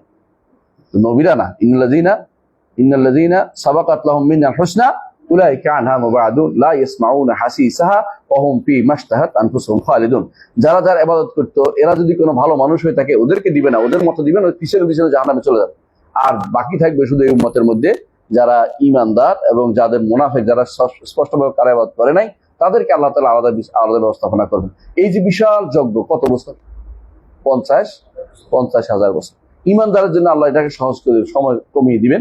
ইমানদার বুঝতে পারবে অল্প সময়ের মধ্যে হয়ে গেছে, আসর থেকে মাগরিবের মধ্যে সময়ের মধ্যে আল্লাহ তাআলা তার হিসাবের ব্যবস্থা করে দিবেন। এটা বিশাল ব্যাপার, ইমানদারের জন্য বিশেষ রহমত। এই জন্য রাসূলুল্লাহ সাল্লাল্লাহু আলাইহি ওয়াসাল্লাম বলেছেন, ইমানদারের মধ্যে আবার যারা গরিব আছে তাদের 500 বছর আগে যাবে, আর যারা ধনীরা হিসাব দিতে দিতে একটু দেরি করবে। এই জন্য রাসূল বলছেন যে 500 বছর আশা করি আমার উম্মতের মধ্যে কষ্ট হবে না। এটা কারা? ধনীদের। আর যারা গরিব তারা 500 বছর আগে পারে যাবে। এইটাকে টেনে এনে হ্যাঁ দুনিয়াতে নিয়ে আসছে। কেউ কেউ বলছে 1000 বছর পার হয়ে যাবে, মানে এখন চলে গেছে, আমরা আর 500 বছর পরে আমাদের কিয়ামত হয়ে যাবে। কিয়ামত বানাই বলছে, বুঝছ নাই? মানে 1500 বছর পার হওয়ার পরে সিউতে একবার বই লিখে বলছে বিশাল, যে এই উম্মত 1500 বছর পার হবে না। তো আমার ওস্তাদ বলছে এখন তো 1500 বছর পার হয়ে যাচ্ছে, তাই না? তো যে এই তো দেখতে পাচ্ছি যে কিয়ামত অনুষ্ঠিত হয় নাই। হ্যাঁ, যদি কোন সিউতি জীবিত থাকতো, বেচারার উপর দিয়ে বিপদে রেখে আসছিল, যে কেমনি কইলেন এর বই রেখে ফেললেন। সিউতি রাহমাহুল্লাহ, আল্লাহ ইয়ারহামহু, তিনি অনেক বড় আলেম ছিলেন, কোনো সন্দেহ নাই, কিন্তু ভালো মন্দ সব লিখতেন, যা মনে চাইতো তাই লিখতেন। কিছু মানুষ আছেন অনবরত লেখে, বুড়ো লেখে, শুদ্ধও লেখে। সিউতি রহমতুল্লাহ আলাইহি যে কোনটা তার আর কোনটা তার না, কোনটা তার বিশ্বাস, এটা আসলে মানুষকে পেরেশান করে দেয়। আমার উস্তাদে বলতেন যে হাইয়ারানি সালাসা, 3 জন আমাকে পেরেশান করে দিয়েছে। একজন হচ্ছে ইবনুল জাওজি, একবার দেখবি যে সহিহ হাদিসের দুর্বল বানাইছে, আরেকবার বানোয়াট হাদিসের দিয়ে ওয়াজ করে ফেলছে। হ্যাঁ, মানে বিশাল মওদুআতের মধ্যে যেটা আছে না, ওইটার মধ্যে দেখবি যে একেবারে বুখারী মুসলিম হাদিস দিয়ে একটা নিয়ে আসছে, দড়ি বানাই ফেলছে। আবার দেখবি যে কিতাবুল ওয়াজ যেটা আছে, ওয়াজ কুসাসুল মুদাক্কিরিন, এবং এগুলির মধ্যে একেবারে বানোয়াট হাদিস নিয়ে চলে আসছে। মানে এইরকম নাই, মানে কি করতেছে এগুলি। এই জন্য অনেকে বলে যে কখন যে লেখছে সিদ্ধান্ত বোঝা যায় না। এগুলির ব্যাপারে আমাদেরকে ওনার বক্তব্য দেখেই নিতে হবে না, দেখতে হবে যে কোনটা শুদ্ধ কোনটা অশুদ্ধ, সেইভাবে নিতে হবে। তো সৈয়দ রহমতুল্লাহ আলাইহির রিসালা আছে, যেমন আবু আইল মুস্তাফা, পিতা রাসূলুল্লাহর পিতা মাতা জান্নাতে যাবে কিনা, এটা নিয়ে তিনি খুব কষ্ট করছে। 6-7টা রিসালা লিখে বলছে, কত কষ্ট করে, 3-4 পৃষ্ঠা করে রিসালা। এগুলি সবগুলি আছে আল হাওয়ি ফিল ফাতাওয়ি, সিয়ুতির, এটার মধ্যে আছে। কিন্তু এগুলি কোনো কাজে লাগে না, কারণ সবই হচ্ছে নিজে কতক্ষণ ধরে এনতে আনছে নিজে অমুকে বলছে তমুকে বলছে, এগুলো বলছে, কোনো সহি হাদিস আনতে পারে না, শুধুমাত্র আবেগ দিয়ে খেলা বলছে, আবেগ দিয়ে শরীয়ত চলে না। মোল্লা আলী কায়ের রহমতুল্লাহ আলাই বলছেন যে রসুলের পিতা মাতা লেখছেন একবার, পিতা মাতা ইসলামের উপর মারা যায় নাই, কুফুরের উপর মারা গেছে, বইয়ের রেসালা লিখছে একটা, কিন্তু ওনার নামে আরেকটা রেসালা দেখা যায় যে তিনি বলছে না ইসলাম মরে গেছে। এটা তো আবেগটাই তো মানুষ বেশ এই জায়গাতে আবেগের তাড়না। আমরা এটা নিয়ে বাড়াবাড়ি করতে চাই না কোনোদিনই, কারণ আমরা এর দরকার ছিল না, কিন্তু হাদিস থাকার কারণে আমাদেরকে বলতে হচ্ছে, কারণ নইলে কেতমান এলম হবে, এলমকে গোপন করার বৈধতা নেই আমাদের কাছে। বলতে হবে যে রসুলের বাপও কি পায় না, হেদায়ত পায় নাই, যেমন হেদায়তে অর্থাৎ হেদায়তের ভূত ছিল না, তাদের হেদায়ত রসুল তো ছিল না, কিন্তু তাদের দায়িত্ব ছিল কি ইব্রাহিম আলাইহিসসালাম ইসমাইলের নীতি অনুসারে হানিফ অনুসারে হওয়া। হানিফ থাকেন নাই বলেই আল্লাহ তাআলা তাদেরকে জান্নাতের সুসংবাদ দেন নাই, বরং তাদেরকে নিষেধ করেছেন, রাসূলুল্লাহ সাল্লাল্লাহু আলাইহি ওয়াসাল্লামকে নিষেধ করেছেন যে তার মায়ের জন্য যেন দোয়া না করে, মায়ের জন্য যেন ক্ষমা প্রার্থনা না করে। সুতরাং বোঝা গেল এর বাইরে আমরা দোয়া করতে পারবো। তাদের কুফরিতে মারা গেছে, জানা যাবে যে কুফরিতে মারা গেছে, শিওর কাফের হয়ে মারা গেছে, তার জন্য কোনো দোয়া করা যাবে না। আর যার ব্যাপারে জানা যাবে যে জানা যাবে না সে কি অবস্থা মারা গেছে, তার জন্য আমভাবে দোয়া করা যাবে। বুঝে আসছে কথাটা? আমভাবে নির্ধারণ করেন, আল্লাহ যদি ইমানের উপর থাকে আল্লাহ তাকে ক্ষমা করে দিও, এইটা বলা যাবে। কিন্তু আল্লাহ অমুকের মাফ করে দেওয়া, দেখবেন যে আপনি যার জন্য মাফ চাইছেন সে মহা মুশরিক, বহু বড় মুশরিক। হ্যাঁ, তাই ওয়াহাল কাবায়ের তাই যেটা বলছিলাম, বাসু বাদাল মত, বাসু বাদাল মত একটা বিশাল জীবন, মৃত্যুর পর জীবনটা, এটা শুরু হয়েছে হাসরের মাঠ থেকে, এরপরে এটার কোনো শেষ নাই, জান্নাত বা জাহান্নাম, এরপরে মৃত্যুর পরে এই জীবনের আমরা ইমান আনি। হ্যাঁ, ওয়াহুল কাবায়ের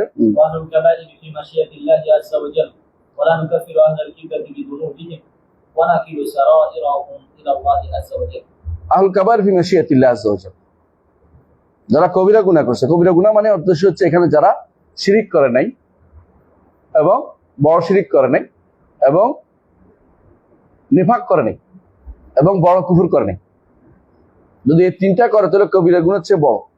যেমন আকবরুল কাবায়ের আশরাক বিল্লাহ বলি না, শুধু কাবায়ের বলতে কেউ যেন খুশি না হয় যে তো কবিরা গুনাহ তো সবাই করছে, এটা না, মানে এটা শিরকের নিচে। আল্লাহ কোরআনে বলেছে কি ইন্নাল্লাহা লা ইয়াগফিরু ইউশরাকা বিহি ওয়া ইয়াগফিরু মা দুনা যালিকা লিমান ইয়াশা, তাই না? দুইবার বলছে এই কথাটা, হ্যাঁ দুইবার বলছে না, সূরা নিসার 48 এবং 116 নম্বর আয়াত, দুই আয়াত বলছে ইন্নাল্লাহা লা ইয়াগফিরু ইউশরাকা বিহি ওয়া ইয়াগফিরু মা দুনা যালিকা লিমান ইয়াশা।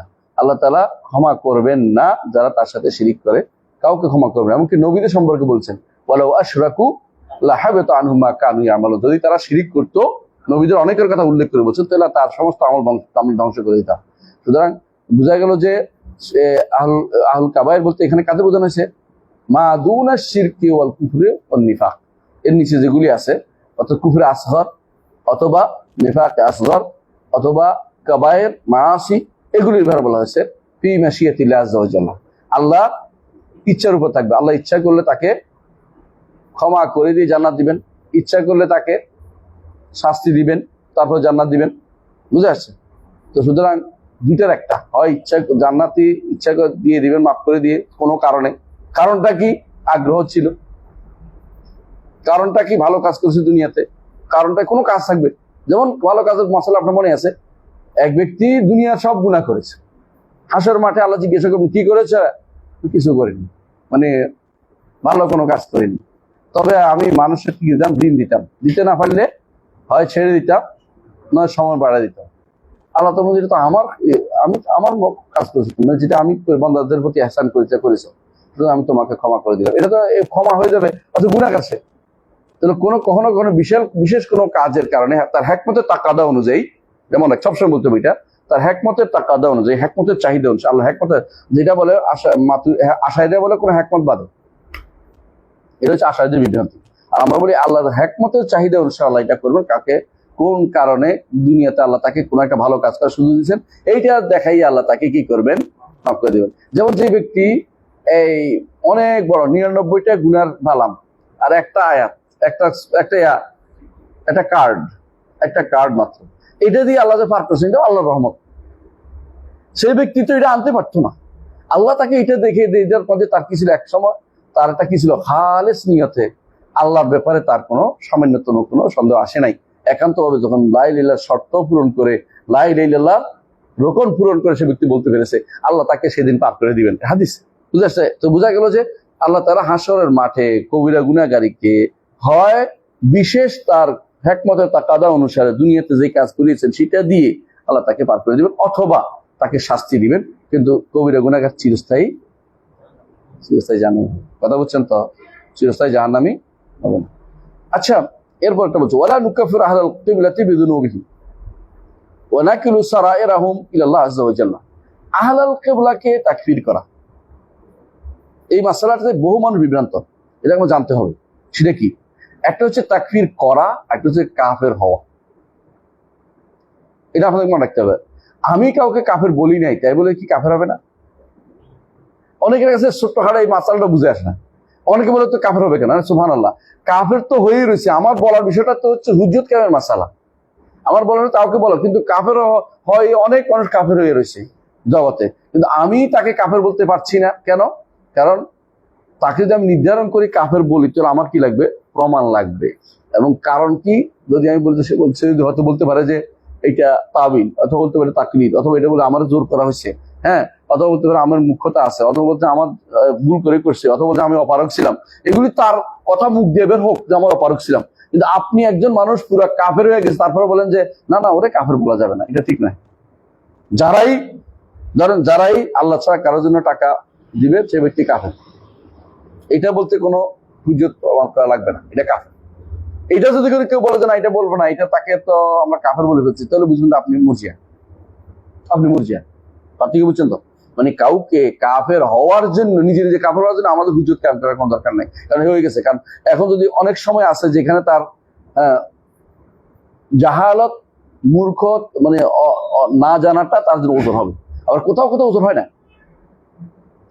এই জন্য শাইখ ইবনে তাইমিয়া রাহমাতুল্লাহ আলাইহি জন্য বলতেন যে নাশাফিল বাদিয়া, এমন জায়গায় বড় হয়েছে যেখানে সে ইমানের আলো পায়নি, অথবা এমন জায়গায় বড় হয়েছে যেমন কোনো দ্বীপে, অথবা কোনো এক্সকিমুদের দেশে, অথবা এমন জায়গায় যেখানে দিন আলো পায়নি, সেখানে তার জন্য জাহালতের সুযোগ আছে, মূর্খতা না জানার সুযোগ আছে। কিন্তু যারা আমরা ইমান এতদিন ধরে পড়াচ্ছি, কোরআন হাদিসে বলছি, সার্চ দিলেও বলবে, এমনকি তথাকথিত আপনার এআইও পর্যন্ত আপনাকে বলবে যে এটা শিরকির বিষয়, এখানে ছাড় দিবে না।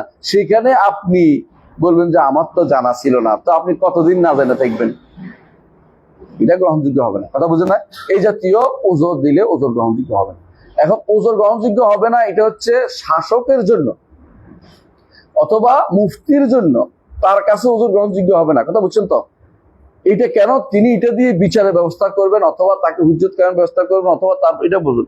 কিন্তু ব্যক্তি কাফের হওয়ার জন্য এগুলি লাগে না। যে ব্যক্তি কুফরি করবে সে কাফের, বুঝছেন? হ্যাঁ, অনেকে বলতে পারেন যে তাদেরকে যে যারা দুই নবীর মাঝখানে সময় আসে ফাতরা, আহলুল ফাতরা, তাদেরকে আমরা তাকফির করি না কেন? এই কারণে যে তাদের উপর হুজ্জত কায়েম করে। কথাটা এরকম না। আল্লাহ সেখানে কি পাঠান নাই? রাসূল পাঠান নাই।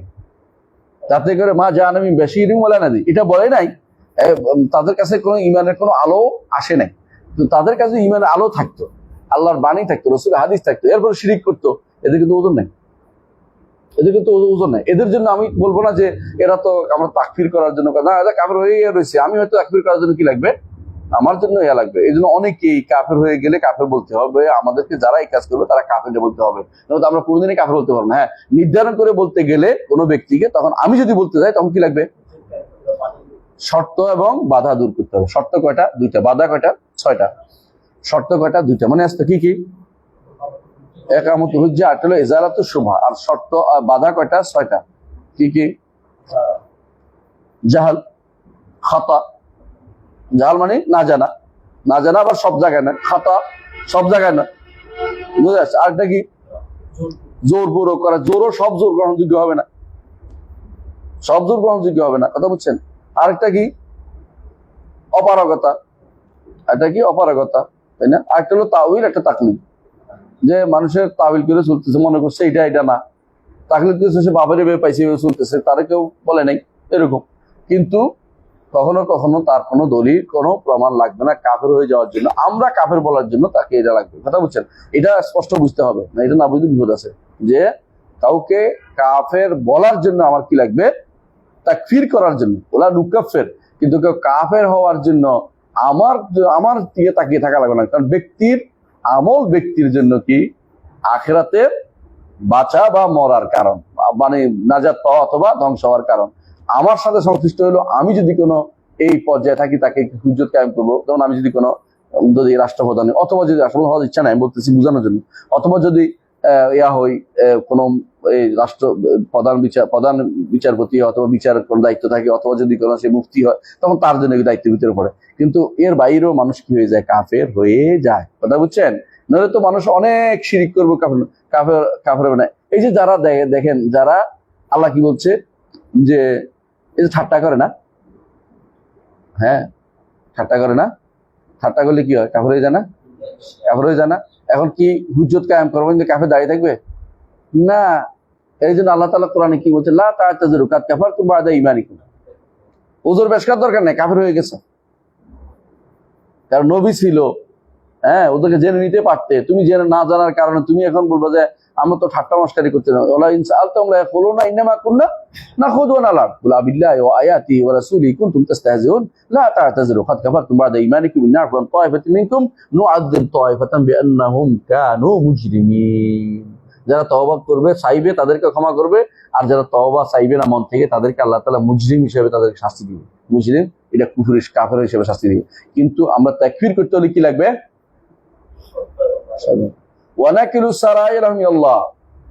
তাদের গোপন বিষয়টা আল্লাহর কাছে না, অর্থাৎ যেটা প্রকাশ্য হবে এটা।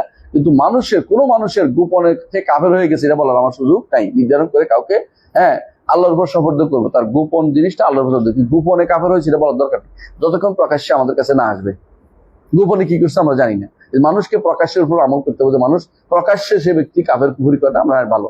যখন এই জন্য যে ব্যক্তি প্রকাশ্যে কোনো ব্যক্তি যদি দেখবেন কোন মসজিদে ইমামতি করতেছে, ইমানদার, আপনার নামাজ হয়ে যাবে। তোমারও যদি প্রমাণিত হয় সেটা আসলে ইমানদার না, ইহুদিদের দ্বারা ছিল।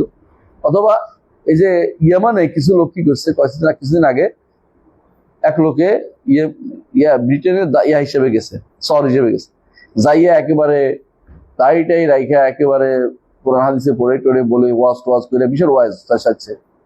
হ্যাঁ, ওখানে বিয়ে শাদিও করছে, সন্ততি হয়েছে। এরপরে একদিন তারা পাওয়া যাচ্ছে না। এরপর সে দেখা যায় লন্ডনে বলতেছে আমি তো ওখানে আসলে মুসলিম হিসেবে যাইনি, আমি গেছি তথ্য সংগ্রহের জন্য। দুঃখ পাচ্ছেন। 71-এ বেনুবাবু আমাদের বাড়িতে থাকতো, মাঝে মধ্যে আসতে যেত। আমার বড় ভাই তিনি রাজনীতি করতেন, তো উনি খাওয়াই।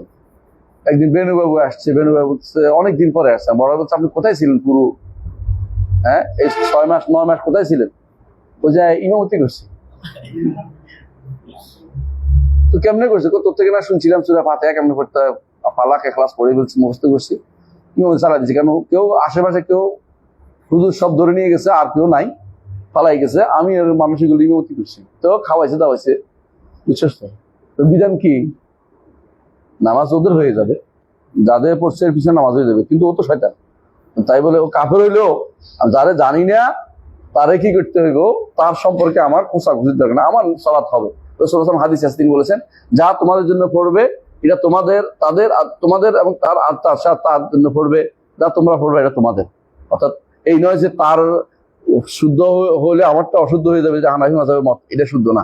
বরং তার শুদ্ধ না হলেও তার যদি কোনো সমস্যা থাকে আমার সালাত হয়ে যাবে। তবে যদি কোনো জানা যায় যে শিরিক করছে, কুফরি করছে, অথবা সেইটা বিশ্বাস করে যেগুলি আল্লাহ সর্বত্র বিরাজমান, যেহেতু বিশ্বাস করে আল্লাহ তার আশুর উপর নয় বিশ্বাস, তার পিছনে নামাজ হবে, কারণ সেটা খুব সরাসরি কুফরি করতেছে। এটা প্রকাশ্য, এখানে অপ্রকাশ্য কোনো কিছু নাই। অথবা দেখছেন কবর সিজদা দিয়ে বসে রয়েছে, অথবা দেখেন যে নেতারা এটা করে। এখন নেতা দেখেন না, এক নেতারা দেখছি আরেক নেতার কবরে সিজদা দিয়ে ফেলছে, কবর জিয়ারতে গেছে, যাই সিজদা দিয়ে ফেলছে।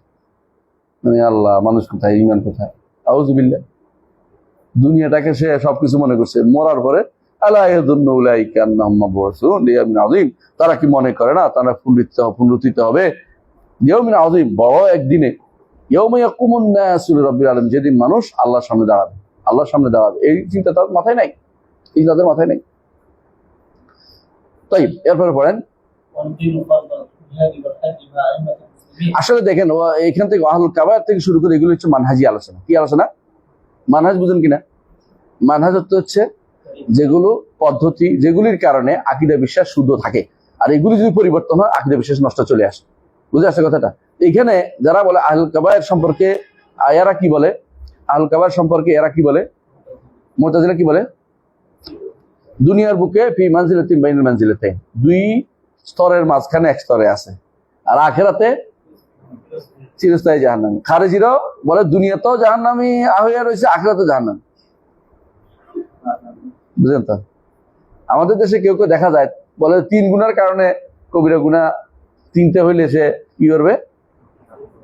চিরস্থায়ী জাহান্নামী হবে। এটা না বুঝার কারণ হচ্ছে এরা আসলে আহলুস সুন্নাহ ওয়াল জামাতের প্রতিনিধিত্ব করে না, এ ভুল করছে। বুঝলেন না কথাটা? এরা ইলম থাকতে হয় কথা বলার আগে। আহলুল কাবায়ের, এই উম্মতের মধ্যে আহলুল কাবায়ের যারা, তারা কোনো কারণে শিরক এবং কুফর নিফাকের নিচে যে কোনো গুনার কারণে কি হবে না, তাদেরকে চিরস্থায়ী জাহান্নামী বলা যাবে না। এরা কি হয়েছে বলছে, একটা হলো মিরাসের মাসালা, একটা হলো কিসের কতলের মাসালা, একটা হলো সুদের মাসালা। এই জাতীয় মাসালাগুলো তারা কি করে তাকফির করতে থাকে। এগুলো আসলে কোনদিন ঠিক না। মানে বলতে হবে যে এগুলি খালেদিন অর্থ হচ্ছে বহু, মানে খুলুদ অর্থ হলো মুকসে তওয়িল, লম্বা টাইম তারা থাকবে। ইল্লা মাশাআল্লাহ, আল্লাহ যদি কাউকে ক্ষমা করে দেয় কোনো কারণে, তুমি কি করবে? তোমার কি করণীয় আছে? তোমার কিছু করে না। এই জন্য কাউকে বলবেন না চিরস্থায়ী জাহান্নামী, কোনোদিনই বলা যাবে না। ওই অর্থের অনুবাদ যদি হবে না, আপনাকে মানহাজ আকীদা পড়তে হবে। এই জন্য মানহাজ না জানার কারণে তারা এই জায়গাতে ভুল করে। হ্যাঁ, মনে রাখবেন এটা। তারপর পড়েন, হ্যাঁ, তারপর হচ্ছে ওরা নুকাফির আহল কাবলাতি বিজুনুবিহিম, এটা কারা করে? তাকফির বিনা বিজুনুব খারিজরা করে, খারিজরা করে। ওয়া নাকিলু সারাইহুম মিনাল্লাহ, তাই ওয়া নুকিম, হ্যাঁ,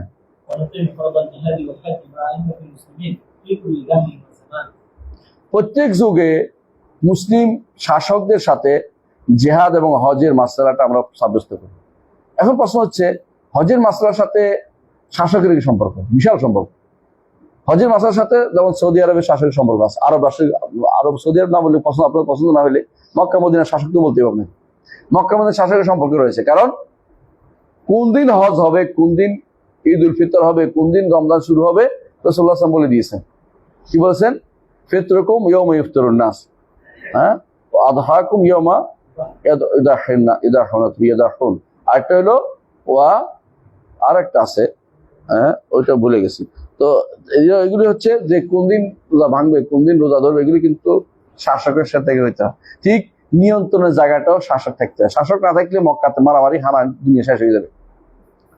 যদি কেউ যারা বলে যে এখন যারা বলে বিশেষ করে অপরিপক্ক দিন, রাজনীতি করতে আছে, ইসলামের রাজনীতি নাম দিচ্ছে অপরিপক্ক দিন নিয়ে, ওদের মতে মক্কা মদিনা যদি কোনো রাখতো, ইরানের হাতে দিয়ে দিত, এই আশায় বসে আছে তার। তাহলে মনে করতেন নাসাল্লাহ সালাম আল্লাহ আফিয়া, মানে ছোট ছোট বাচ্চা দিয়ে দেখতে রাস্তার মধ্যে বাচ্চাগুলি পাওয়া যাচ্ছে, বুঝলেন তো, মোতাবিয়া করে বলা লাগতো, ওখানে যাইয়া অপকর্ম করতো, এটার নাম দিত হজ। কারণ এটা সবের আশা করে করতাম, সবের আশা করে করে, বুঝলেন না? যে জিনিস সবের আশা করে আপনি তো বন্ধ করতে হবে, আপনার কাছে খারাপ লাগবে, ওদের কাছে সবের কাছে। মক্কা মধ্যে অপকর্ম আপনাকে সুন্নিদের হজ করতে দিত না। এর আগে তারা সুন্নিদের মাইরা কি করছে, হাজর আসাদ ভাঙিয়ে নিয়ে গেছে, সুন্নিদের কথা ঢুকেছে, জমজমের কুকুর ভিতরে ঢুকে বন্ধ করে দিছে। জমজমের কুকুর বহুদিন বন্ধ ছিল। আবু সাইদ আল জান্নাবি এবং তার ছেলে এরা কি করছে, মক্কা কাবা ধ্বংস করছে, কাবার এটা ভাঙছে, ওইটা ভাঙছে, এবং কি এটা চলে গেছে, হাজর আসাদ চলে গেছে। আজও কয়েকটা টুকরা মাত্র আছে, আর কেউ কিছু দেয়নি, বাকি নিয়ে এখনো কোথায় লুকিয়ে রাখছে ওরা, মানে এত সপুরা হাজর আসাদ ভাঙিয়ে নিয়ে গেছে। তো এই জাতির উপরে আপনি দিয়ে রাখতেছেন, কথা বুঝেন নাই? অবশ্যই শাসক লাগবে। এই জন্য বলছে হজের বিষয়টাও। আর জিহাদ, তো জিহাদের জন্য শাসকের পিছনে জিহাদ করতে হয়, নিজে নিজে জিহাদ করা, নিজে নিজে কাফেরদের বিরুদ্ধে যুদ্ধ করা যায় না। নাহলে কেন, যে কোনো যুদ্ধের শেষে ব্যাক লাগে। এই যে আমাদের এই যুদ্ধ এখন হয়েছে, গাছ জাতির যুদ্ধ হয়েছে, অসম কাজ হচ্ছে, অসম কাজ হচ্ছে। এই যুদ্ধের কারণ দিয়ে আমরা ক্ষতি ছাড়া কিছু আমরা পাইনি। এখানে যে কোনো মূল্যে সবর করা উচিত ছিল, কিন্তু এটা তাদের অন্তরের ভিতরে বুঝে না, মানে মানহাজ বুঝে না। এরা শুধুমাত্র বলবে যে আপনার মতো এরকম হইলে হইতো, এরা জেহাদ করছে, এরা এই করছে, আপনি এদের বিরুদ্ধে কিছু বলেন না। আমি কারো নির্ধারণ করে কিছু বলি না, কিন্তু কাজটা সুন্দর হয় না কেমন যদি মানুষ বলবে। এরকম বহু মানুষ আছে যারা এরকম আগুন লাগিয়ে দিয়ে এরপর ঠান্ডা হইতে চায়। আমি যদি এখন ভারতের বিরুদ্ধে আগুন লাগিয়ে দিয়ে বসে থাকি, কি জন্য?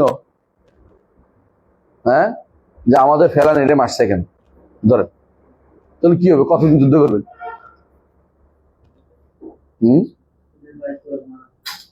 কতক্ষণ যুদ্ধ করতে পারবেন? কতক্ষণ? 5 ঘন্টা পারবেন না? 5 ঘন্টা অনেক না? 5 ঘন্টা অনেক। আপনি বুঝতে হবে যে আপনি কতটুকু পারেন। আপনার দেশে কিছুই নেই। তা আপনি যদি কোনো শুরু করেন তো আরো বরবাদ। কি করবেন? জনগণ মারবে, এদের সময় সব মারা পড়বে। তা আপনি পাগলামি করবেন কি জন্য? কেউ না আমি জিহাদ করতেছি, জিহাদ তো আপনার কোনো মধ্যে নেই। জিহাদ বুঝে ওই ব্যক্তি তার উচ্চারণ করতে হয়, না করতে পারলে আল্লাহ আপনাকে আপনার থেকে এটা কি কিছু ফরজ ইয়া করে দিচ্ছে। আপনি এটার পিছনে দৌড়াচ্ছেন কেন? আল্লাহ তো আপনার ফরজ করে দেন না এটাকে। কারণ হচ্ছে ফরজ করেছেন কার সাথে? মাল মাল মা আইমাতিল মুসলিমিন। দেখছেন তো, এটাকে আমি ওয়াহাবিরা বানাইছি নাকি আমি আমরা কি এরা বানাইছে, দালালরা বানাইছে, কয় যাক $1 যার অনুসারী করতেছে। এটা কার কথা? এটা ইমাম আবু যুর আর রাজির কথা। ইমাম আবু যুর আর রাজি তো আর ওয়াহাবি ছিল না, তাই না? তো বুঝতে হবে এটা যে নকিম ফরদাল জিহাদ ওয়াল হজ, জিহাদ এবং হজ আইমাতিল মুসলিমিনদের নির্দেশনা অনুসারে হবে। ফি কুল্লি দাহরিন ওয়া জামান, প্রত্যেক যুগে প্রত্যেক কালে। তাদের এই কথার বাইরে যাওয়া যাবে না। এই জন্য বুঝতে হবে কখন কি জিহাদ। এটা হলো জিহাদ মাল কুফার, কথা বুঝছেন? তবে এর অর্থ এর নিচে জিহাদ গুলি প্রত্যেকে তার অবস্থা অনুসারে করবে। অবস্থা বুঝছেন? সেটা কি? জিহাদের কয়টা স্তর? প্রথমে নফসের জন্য কয়টা? 4টা। সূরা আসর, ইল্লাল্লাযিনা আমানু ওয়া আমিলুস সালিহাত ওয়া তাওয়াসাউ বিল হক ওয়া তাওয়াসাউ বিস সবর। শয়তানের বিরুদ্ধে কয়টা? 2টা। জিহাদ মা শাহওয়াত, জিহাদ মা শুবহাত। জিহাদ দিদা শাহওয়াত, জিহাদ দিদা শুবহাত। আর অন্যায়কারীর বিরুদ্ধে 3টা। কি কি? মান রা মিনকুম মুনকারান ফালিয়ুগাইর বিয়াদিহি ফাইন লাম ইয়াস্তাতি' ফাবিলিসানি ফাইন বিকলবি ওয়াযালিকা আদআফুল ঈমান, ওয়াযালিকা আদআফুল ঈমান। তাহলে বোঝা গেল যে জিহাদের স্তরগুলি জানলে আপনি বুঝবেন যে আমাদের অনেক স্তর বাকি। শুধু একটার জন্য ব্যস্ত হয়ে লাভ হবে না। সেটা কি? তারা ব্যস্ত হয়ে পড়ছে কোনটা নিয়ে? যেটা তার উপরে এখনো ফরজ হয় নাই। যখন সরকার চাইবে, রাষ্ট্র চাইবে যে আমাকে যুদ্ধ করবো, সহযোগিতা করো, তখন যে আর যতটুকু ক্ষমতা আছে তাকে সহযোগিতা ফরজ হয়ে যাবে। এটা হলো বলার উদ্দেশ্য, বুঝলেন তো? ততক্ষণ পর্যন্ত তিনি চাইবেন না, তখন পর্যন্ত আপনার উপরে এই জিহাদ ফরজ হয় নাই। নিচের দিকে সবগুলি করতে হবে, নিচের দিকে সবগুলি করতে হবে। এই বিষয়টা কোথায় পাবেন? ইবনুল কাইয়িম রাহমাতুল্লাহ কিতাব আছে একটা, জাদুল মাআদ, 3য় খণ্ডের শুরুতে পাবেন। কিতাবুল জিহাদের শুরুতে বিস্তারিত আলোচনা করছেন, দলিল ভিত্তিক আলোচনা করবেন। হ্যাঁ পড়েন।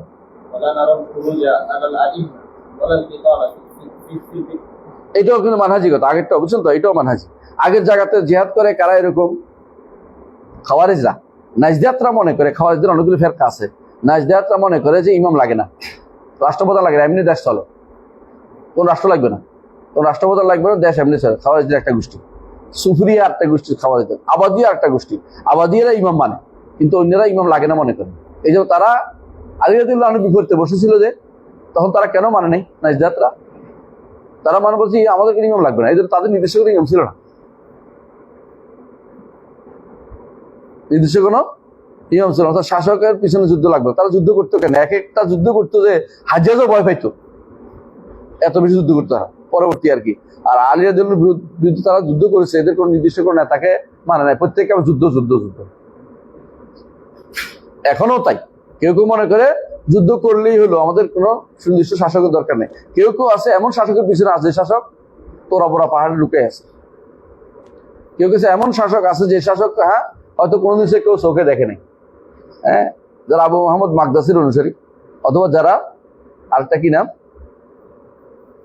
নাম তৈমুল আদনান অনুসারী, আরেকটা আছে, এই তিনটি হচ্ছে, এগুলি হচ্ছে অন্ধকার জগৎ দিকে যুবকদেরকে নিয়ে যাচ্ছে। এরা সবচেয়ে বেশি বিভ্রান্ত। এদের কোনো কথা, ওয়াজ নসিহত কিছু শোনা যাবে না। আলহামদুলিল্লাহ এদের থেকে আল্লাহ তাআলা আমাদের কোনো এলেম নেওয়া জরুরি মনে করেন। আল্লাহ তাআলা আমাদের জন্য এলেমের জন্য আলেমদের, প্রকাশ্য আলেমদের দিয়েছেন। আপনি যে এলেম শিখতে চান, দেশীয় আলেম আছে, বিদেশি আলেম আছে। যদি কোনো বলেন যে আমি পিওর নিব, আলহামদুলিল্লাহ শেখুল আলবানী আছে, শেখ মাসুদ্দিন, শেখ আমাদের বিন বাজ রহমতুল্লাহ আলাইহি, সালেহ ফাউজান আছে, জীবিত মৃত, আলহামদুলিল্লাহ তাদের থেকে এলেম থেকে দিতে পারেন। কিন্তু আপনি না না না ঘুরে ফিরে কোথায় জানেন? যারা কেউ দেখেনি, এই অন্ধকার গলিতে যাওয়া তো জায়েজ নেই। অন্ধকার গলি কেন? আপনি বলতে যাবেন কেন? কারণ তার মধ্যে মিলে গেছে কোন জায়গায় জানেন?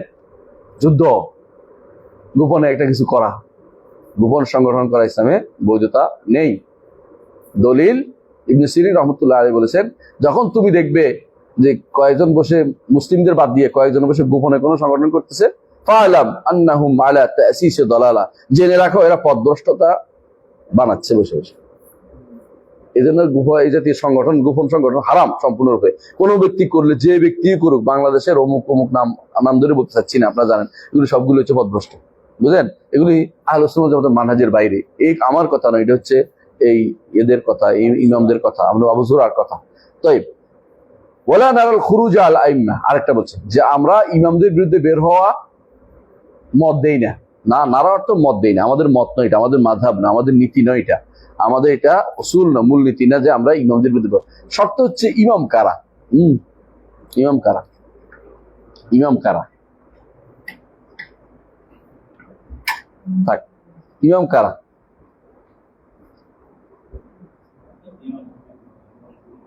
ইমাম কারা? হ্যাঁ, মুসল্লির ইমাম, মসজিদের ইমাম না, মসজিদের ইমামের বিরুদ্ধে বের হতে মানা করা, এটা কেউ উদ্দেশ্য না। এখানে হইলো রাষ্ট্র যদি স্থিতিশীল হয়ে যায় তার বিরুদ্ধে বের হতে নিষেধ করেছে। রাষ্ট্র যখন স্থিতিশীল থাকবে তখন তার বিরুদ্ধে কাউকে বের হতে নিষেধ করা হচ্ছে, কথা বুঝেন? তবে রাষ্ট্রের প্রধান যে ইমাম হবেন তিনি মুসলিমদের ইমাম হতে হবে। যদি তিনি সরাসরি নিজে কাফের হন, কাফের ইমাম, তখন তার বিরুদ্ধে বের হওয়ার ব্যাপারটা মাসলাহাতের সাথে সম্পৃক্ত। মাসলাহাত দেখতে হবে যে আমি এটাকে সামাল দিতে পারবো কিনা, মাসলাহাত দেখতে হবে এটাকে সামাল দিতে পারবো কিনা। এই জন্য যারা আব্দুল মালিক ইবনে মারওয়ানের বিরুদ্ধে বের হয়েছে, সাহাবী ছাড়া, সাহাবীর কথা বলিনি, এরপরে যারা হাজ্জাজ ইবনে ইউসুফ আর যাদেরকে দমন করেছেন, দমন না করলে বিপদ আসছিল। তাহলে আরেকটা রাষ্ট্র হইতো, ইসলাম আরেকটা রাষ্ট্র অনুমোদন করে না। এখন যেটা হচ্ছে হয়ে গেছে, এই জন্য ইসলাম কিন্তু বলে না ভাগ হইতে। হ্যাঁ, একটা যুদ্ধ হয়েছে আমাদের দেশে বেশ কিছু বছর আগে, আমার জন্মের কাছাকাছি সময়। ওই যুদ্ধের সময় যে কোনো আলেম বিরোধিতা করছে, তাদের মূল উদ্দেশ্য কি ছিল বলতে পারবেন? রাষ্ট্র ভাগাভাগি, মুসলিম রাষ্ট্র ভাগ ইসলাম অনুমোদন করে না। এই জন্য তারা ভুল করেছে, শুদ্ধ করেছে আমি বলবো না, বা যারা আমাদের যুদ্ধ মারছে এরাও শুদ্ধ করে নাই, এরাও যে ইসলামের জন্য করছে তা না, এরাও তো শয়তানি করছে বসে বসে পশ্চিমারা। কিন্তু আমাদের প্রশ্ন হচ্ছে যারা বৃহত্তর একটা স্বার্থ দেখছে তাদেরকে আমরা কি করতে পারি না? হ্যাঁ, খারাপ খারাপ গুণে গুণান্বিত করতে পারি না। আমি একটা নাম বলি না, তাই না? আলহামদুলিল্লাহ, এভাবে পার হতে চাই। আমরা বুঝে নেবেন কার কথা বলছি, তাই না? তাই তাহলে বোঝা গেল যে ইমামদের রাষ্ট্রপ্রধানের বিরুদ্ধে বের হওয়ার বৈধতা ইসলাম দেয় নাই, তাই না? যখন রাষ্ট্রপ্রধান কি হবে? মুসলিম হবে এবং দেশ কি থাকবে? স্থিতিশীল থাকবে। আর যখন দেশে স্থিতিশীলতা আসে নাই, তখন সে যুদ্ধের নাম হলো যেটা হলো ফিতনা। তখন কি হবে? ফিতনার যুদ্ধ। এই যুদ্ধের নিয়ম হচ্ছে নিজে যত বেশি বাঁচে থাকা যায় তত ভালো, যত তাকাবেন তত বিরুদ্ধে পড়বেন, বুঝলেন নাই? অনেক যুদ্ধ পরবর্তী দেখা যায় যে আরে যুদ্ধ না করলে বোধ ভালো ছিল। তারা আমার শয়তান নিয়ে আসি কোনো কি করছেন, হ্যাঁ, এরা দূরেতে যাইয়া, হ্যাঁ, অনেক সময় এরপরে কি হয়েছেন, আরো খারাপ জিনিস নিয়ে এসছেন আপনি। অনেক কিছু আছে এরকম, সব জায়গায় হয়তো বলি না, আমাদের শোনা তো অনেক জায়গাতে পারে। তো যেটা হোক, এই যেসব জায়গাতে আপনার খারাপ জিনিস তো আনতে অনুমতি নেই আপনার কথা, আপনি এমন কাজ করছেন যে আরো খারাপ আসছে। তো এই জায়গাতে মাসলাহাত দেখতে হবে। কি দেখতে হবে?